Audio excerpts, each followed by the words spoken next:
Assalamualaikum warahmatullahi wabarakatuh.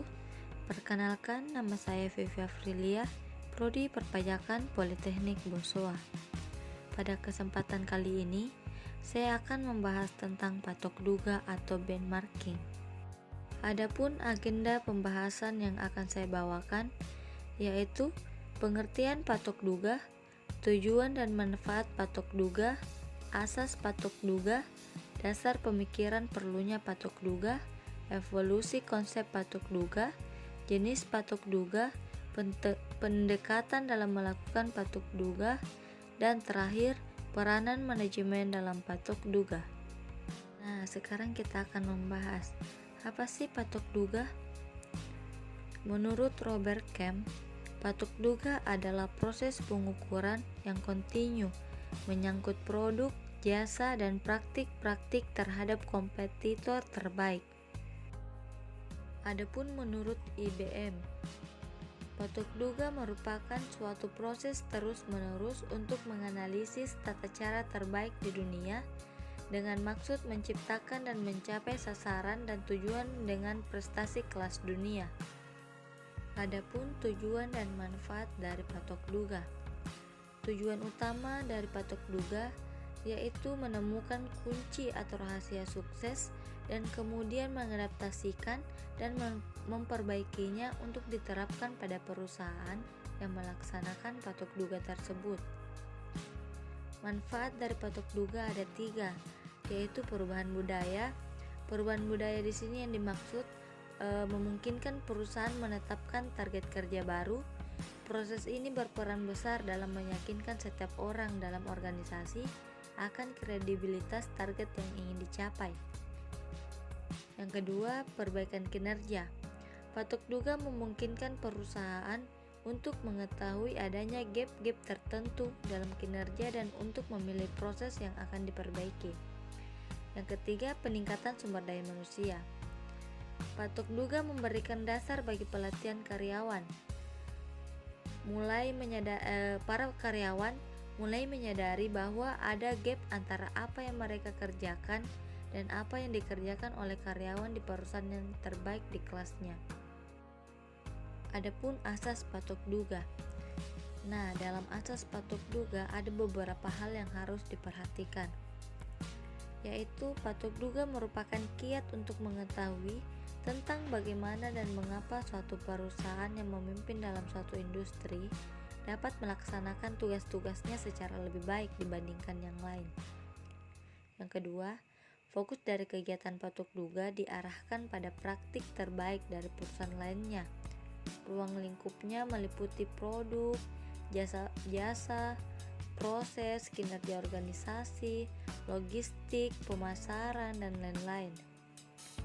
Yang ketiga, praktik patok duga berlangsung secara sistematis dan terpadu dengan praktik manajemen lainnya. Misalnya, TQM, Corporate Engineering, analisis pesaing, dan lain-lain. Dan yang terakhir, kegiatan patok duga perlu keterlibatan dari semua pihak, pemilihan yang tepat, pemahaman organisasi, pemilihan mitra, dan kemampuan melaksanakan apa yang ditemukan dalam praktik bisnis. Adapun dasar pemikiran perlunya patok duga. Salah satu dasar pemikiran perlunya patok duga adalah bahwa tidak ada gunanya pengasingan diri dalam suatu laboratorium khusus untuk berusaha menemukan proses baru yang dapat meningkatkan kualitas atau mengurangi biaya apabila proses itu sendiri sudah ada. Selanjutnya kita akan membahas tentang evolusi konsep patok duga. Evolusi konsep patok duga ada 5. Yang pertama, reverse engineering, dilakukan perbandingan karakteristik produk, fungsi produk, dan kinerja terhadap produk sejenis dan dari pesaing. Yang kedua, competitive benchmarking, yaitu menambah perbandingan terhadap proses yang memungkinkan produk dihasilkan adalah produk unggulan. Yang ketiga, proses benchmarking.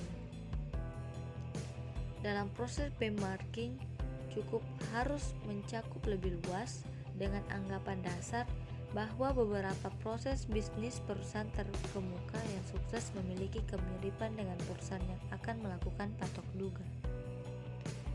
Yang keempat, strategi jangka panjang atau mengevaluasi alternatif, implementasi strategi bisnis, dan memperbaiki kinerja dengan memahami dan mengadaptasi strategi yang telah berhasil. Dan yang terakhir, global benchmarking. Dalam global benchmarking harus mencakup semua generasi, dengan tambahan bahwa cakupan geografisnya sudah mengglobal dengan membandingkan terhadap mitra global maupun pesaing. Adapun jenis-jenis patok duga, yaitu yang pertama internal. Di dalam internal harus dilakukan pendekatan dengan membandingkan operasi suatu bagian dengan bagian internal lainnya dalam suatu organisasi. Yang kedua, generik. Pendekatan dilakukan dengan membandingkan pada proses bisnis fundamental yang cenderung sama di setiap industri. Yang ketiga, kompetitif. Pendekatan ini dilakukan dengan mengadakan perbandingan dengan berbagai pesaing. Dan yang terakhir, fungsional. Dalam fungsional dilakukan pendekatan dengan membandingkan fungsi atau proses dari perusahaan-perusahaan yang berada di berbagai industri. Kita akan membahas tentang pendekatan dalam melakukan patok duga. Nah, dalam pendekatan ini ada beberapa, yaitu riset in-house, dilaksanakan dengan melakukan penilaian terhadap informasi dalam perusahaan sendiri maupun informasi yang ada di publik. Yang kedua, riset pihak ketiga. Nah, dalam riset pihak ketiga, dengan membiayai kegiatan patok duga yang akan dilakukan oleh perusahaan surveyor dan menyelenggarakan forum diskusi panel. Dan yang ketiga, pertukaran langsung. Dalam pertukaran langsung bisa melalui kuesioner, survei melalui telepon, dan lain-lain. Biasanya cara berikutnya dengan kunjungan langsung. Dan yang terakhir itu kunjungan langsung.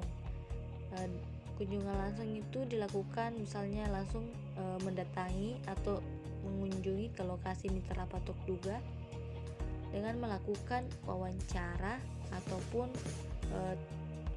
saling tukar informasi. Sekarang kita berada di pembahasan terakhir, yaitu mengenai peranan manajemen dalam patok duga. Nah, peranan manajemen ini ada beberapa. Yang pertama itu komitmen terhadap perubahan. Nah, komitmen ini diperlukan dalam patok duga. Dibutuhkan komitmen yang bersungguh-sungguh, karena apabila komitmen tidak ada, maka akan menjadi pemborong biaya atau tenaga saja. Nah, yang kedua, pendanaan. Pendanaan ini maksudnya dana yang mendukung perjalanan tim untuk mengunjungi organisasi-organisasi yang memiliki proses terbaik di kelasnya. Yang ketiga, sumber daya manusia. Maksudnya di sini memutuskan pihak sumber daya manusia yang mana yang harus melakukan patok duga. Nah, yang keempat, pengungkapan. Manajemen memiliki wewenang untuk membuat keputusan dalam pengungkapan suatu informasi. Dan yang terakhir itu keterlibatan. Manajemen harus terlibat secara aktif dan nyata dalam setiap aspek proses patok duga. Nah, itulah tadi pembahasan yang saya bawakan. Kurang dan lebihnya mohon dimaafkan. Wabillahi taufiq wal hidayah. Wassalamualaikum warahmatullahi wabarakatuh.